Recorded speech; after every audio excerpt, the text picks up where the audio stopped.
There are three major reasons why movies are made.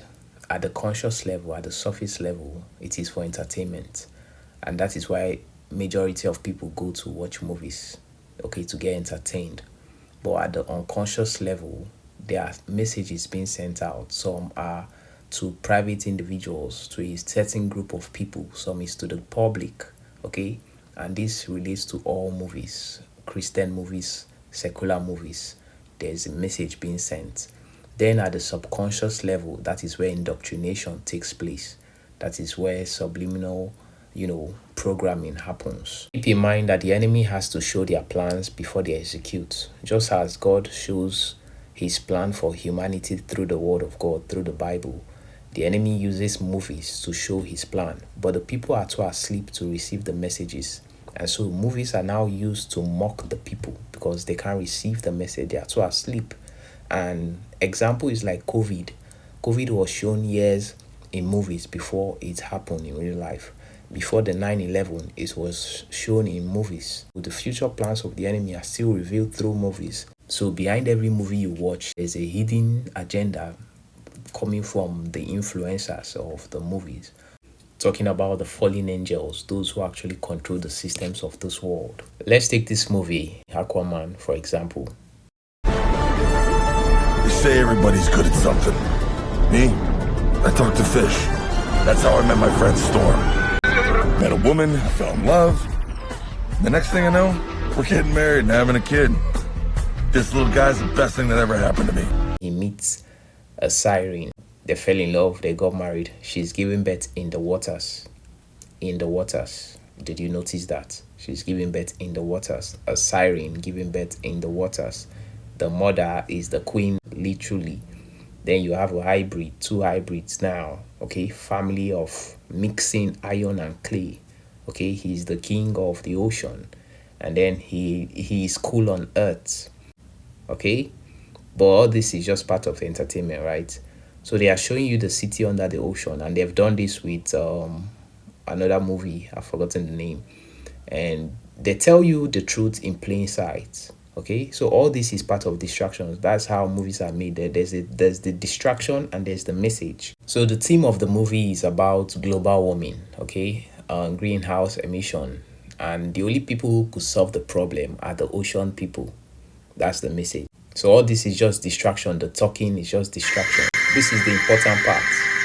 I think it's safe to say the world will never be the same. The King of Atlantis has reached out to the United Nations and will be officially seeking membership. And is expected to propose a joint effort to reverse the climate We are issue. told that this was the result of weeks of secret negotiations with the United Nations. We now go live to Ellis Island, where the first official ambassador from Atlantis is about to address the United Nations.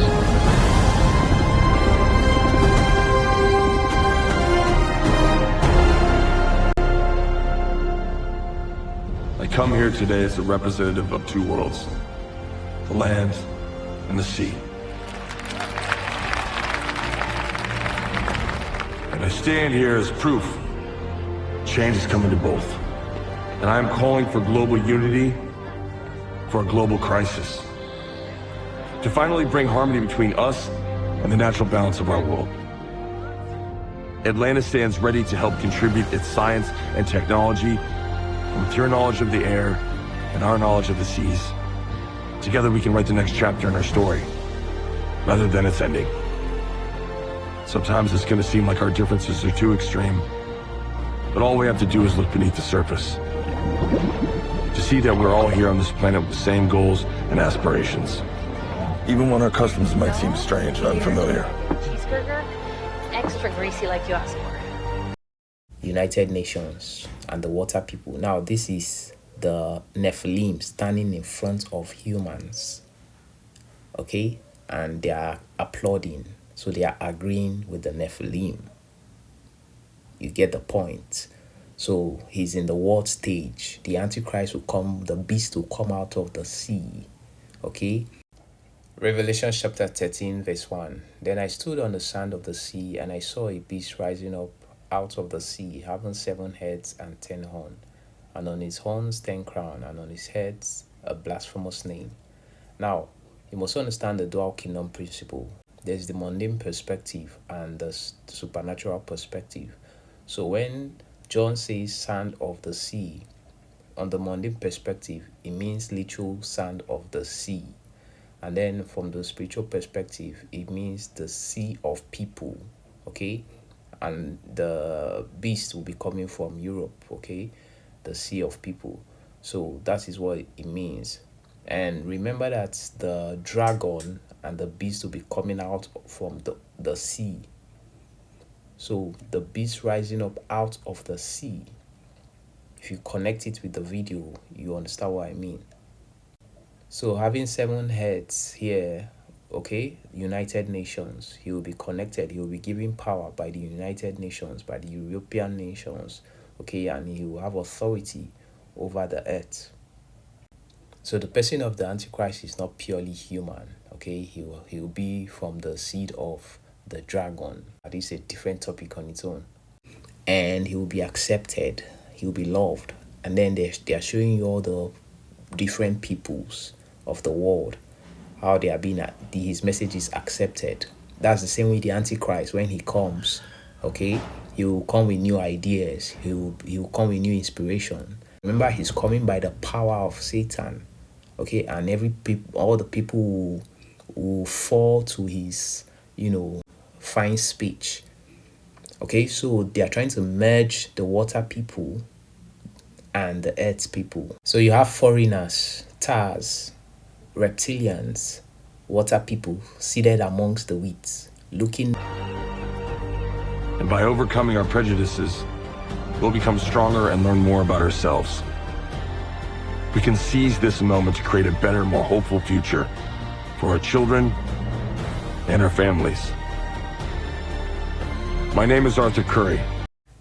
This is the messaging. They are trying to get you, the watcher of the movie, to believe you're doing it, you're coming into collaboration with the water people because of family. That's the idea they are going to push in those times. The rightful sovereign of the undersea nation of Atlantis. I'm a father, a brother, a warrior, and a friend. I'm the king of Atlantis. The Antichrist will be coming with all deceivableness of unrighteousness, and people will fall and lust after him because they've never seen these things. Okay, he might be coming with signs and wonders, all by the power of Satan. If you look at all the superhero movies, they are all pushing the same agenda. These are all beings with superhuman strength, superhuman abilities, okay? And the people are being desensitized to love and accept them. If the people are going crazy over movie stars now, what will happen when the real deal, the fallen angels, begin to return?